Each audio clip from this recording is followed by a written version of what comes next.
പെണ്ണ് കാണാൻ വരുന്ന പെണ്ണിനെ കാണൽ എങ്ങനെയാണ് മുസ്ലിമേ? എങ്ങനെയാണ് പെണ്ണ് കാണേണ്ടത്? ജാബിർ ഇബ്നു അബ്ദുല്ലാഹി റളിയല്ലാഹു അൻഹു കല്യാണം കഴിച്ചു വന്നു. കല്യാണം കഴിക്കാൻ തീരുമാനിച്ചപ്പോഴാ നബി ചോദിച്ചത്, ജാബിറേ ഹൽ നദർത ഇലൈഹാ, നിങ്ങൾ ആ പെണ്ണിനെ നോക്കിയോ?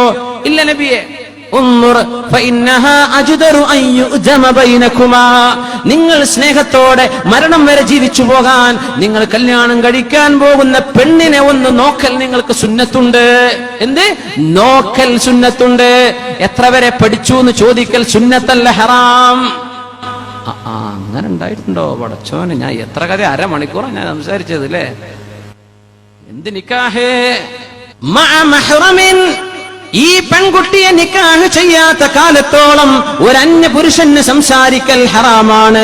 പക്ഷെ ഇവളെ കാണൽ ജായിസായത് ഇവളെ കല്യാണം കഴിക്കാൻ ഇടയാകുമല്ലോ, സാധ്യതയുണ്ടല്ലോ.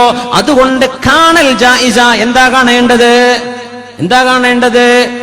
അൽ വജ്ഹു വൽ കഫൈൻ, മുഖവും മുൻകൈയും അവൻ നോക്കൽ ജായിസാണ്.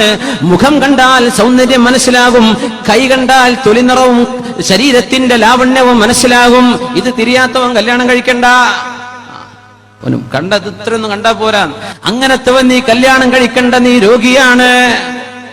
പരിശുദ്ധ റസൂലുള്ളാഹി സ്വല്ലല്ലാഹു അലൈഹി വസല്ലം ഒരു മഹ്റമിന്റെ കൂടെ അല്ലാതെ കാണാൻ പാടില്ലെന്ന് പറഞ്ഞപ്പോ, കല്യാണം കഴിക്കാൻ വരുന്ന ചെറുക്കൻ വർത്തമാനം ഭക്ഷണമൊക്കെ കഴിഞ്ഞിട്ട് വീട്ടുകാരൻ പറയാണ്, എന്നാ പിന്നെ അവരൊന്ന് സംസാരിച്ചോട്ടെ, വാതില് തുറന്നു കൊടുത്തില്ലേ?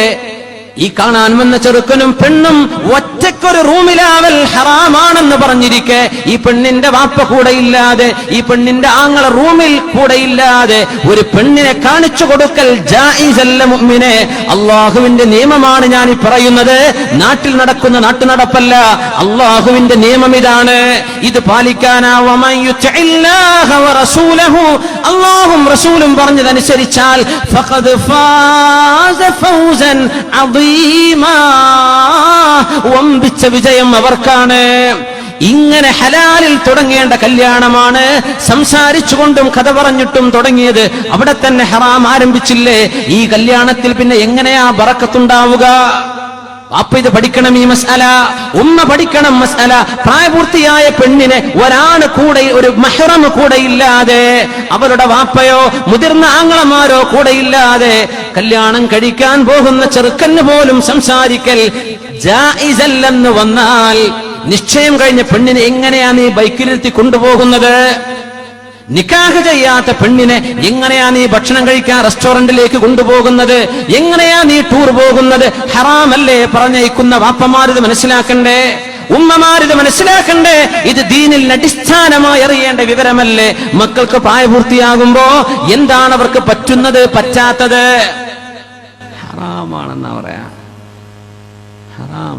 ഉംറക്കൊക്കെ പോകും പെണ്ണുങ്ങളുടെ കൂടെ നിൽക്കുന്ന ഉസ്താദ്മാരുണ്ട്. ഞാൻ പറയാണത് വിവരല്ലാതെ ഉംറക്കൊന്നും അമീറാകാൻ പോകണ്ട. പെണ്ണുങ്ങളുടെ ഒരു സംഘത്തിന്റെ കൂടെ നിന്ന് ദുആ ചെയ്യുന്നുണ്ട്. മക്കയിലും മദീനത്തും പെണ്ണുങ്ങളൊരു സംഘം ഉസ്താദിന്റെ കയ്യിനോട് ചാരി നിന്ന്, വെറും പെണ്ണുങ്ങൾ മാത്രം, പെണ്ണുങ്ങൾക്ക് മാത്രമുള്ള ഒരു ദുആ. ആ പെണ്ണിന്റെയും ഈ അമീറായി വന്ന ഉസ്താദിന്റെയും ഇടയിൽ ഒരു മറ പോലും ഇല്ലാതെ അള്ളാന്റെ ഹറമിൽ വെച്ച് ചെയ്യുന്ന തെറ്റാണത്.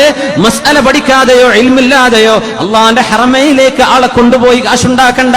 അത് ഹറാമാണ്, ഹറാമാണ്. ഒരകൽച്ച പോലും ഇല്ലാതെ, അകലം പോലും പാലിക്കാതെ ഒരു പണ്ഡിതനോ അമീറോ എന്ന് പറഞ്ഞ് തന്റെ ഉസ്താദിന്റെ കൂടെ നിൽക്കൽ പോലും ഹറാമാണെങ്കിൽ, പെണ്ണുങ്ങളെ മനസ്സിലാക്കിക്കോ, ഒരന്യ ആണിന്റെ കൂടെ, ഒരന്യ പുരുഷന്റെ കൂടെ നിൽക്കുന്നതോ കറങ്ങുന്നതോ സംസാരിക്കുന്നതോ ഫോൺ വിളിക്കുന്നതോ ഹറാമല്ലേ? ഇങ്ങനെ ഹറാമുകൾ മരണം വരെ ചെയ്തു കൂട്ടിയിട്ട് എങ്ങനെയാണ് യാ അയ്യതുഹൻ നഫ്സുൽ മുത്മഇന്ന, ശരീരം അല്ലാഹു പറഞ്ഞ പോലെ ജീവിച്ച ആത്മാവ്, സംതൃപ്തി പോണ്ട ആത്മാവേ, ഇർജിഇ ഇലാ റബ്ബികി റാദിയതൻ മർദിയ, അല്ലാഹുവിന്റെ സ്വർഗ്ഗത്തിലേക്ക് പോര് എന്ന് എങ്ങനെയാ നമ്മളോടൊക്കെ പറയ മലക്കുകൾ? എങ്ങനെ പറയാൻ പറ്റും? ജീവിതകാലം തെറ്റുകൾ മുഴുവനും കൊണ്ടു നടന്നിട്ട് കണ്ണു സൂക്ഷിക്കാതെ സ്വർഗം കിട്ടില്ല മുഅ്മിനെ. മയ്യദ്മനു ലീ മാ ബൈന ലഹ്യൈഹി വമാ ബൈന ഫഖിദൈഹി, നിങ്ങളുടെ നാവും ശരീരത്തിന്റെ തുടകൾക്കിടയിലുള്ളതും നിങ്ങൾ എനിക്ക് സൂക്ഷിക്കുമെന്ന് വാക്ക് തന്നാൽ സ്വർഗം ഞാൻ വാങ്ങിച്ചു തരാമെന്ന് പരിശുദ്ധ റസൂലുള്ളാഹ്. ഇതിനൊന്നും പണിയില്ലല്ലോ, എളുപ്പല്ലേ? ആരെങ്കിലും മൻ ഗള ബസറഹു അൻ മഹാരിമില്ലാഹ് റസഖഹുല്ലാഹു ഇബാദതൻ യജിദു ഹലാവതഹാ.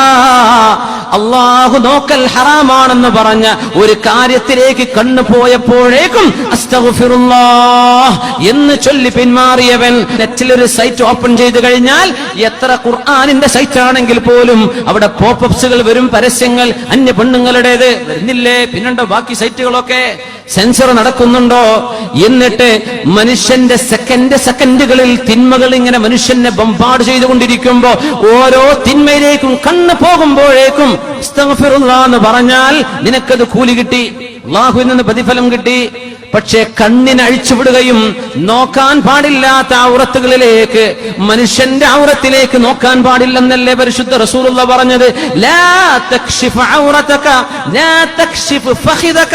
നിന്റെ കാലിന്റെ തുട ഓ പുരുഷനെ നീ ആർക്കും കാണിച്ചു കൊടുക്കല്ലേ. വലാ തൻദുർ ഇലാ ഫഖിദി ഹയ്യിൻ ഔ മയ്യിത്തിൻ.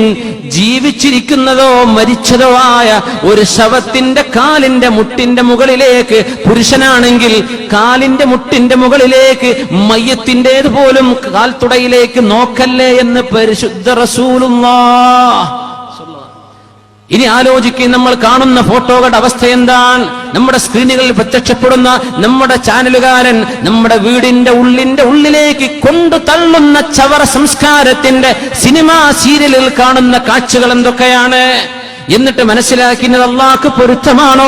നോക്കല്ലേ എന്ന് പറഞ്ഞിട്ട് എത്രയാ നമ്മളെ നടിമാരെ കണ്ടത്, എത്രയാ നടന്മാരെ നമ്മുടെ പെണ്ണുങ്ങൾ കണ്ടത്, എന്തെല്ലാം ആഭാസങ്ങളാണ് അഭിനയിച്ചത്. അതിന് സമയവും ഊഴവും കാത്തിരിക്കുന്ന പെണ്ണേ, അഷ്റഫുൽ ഖൽഖിന്റെ ഭാര്യമാർ, അവിടുത്തെ ഉമ്മഹാത്തുൽ മുഅ്മിനീനിന്റെ മാതൃകയാണോ ഇത്?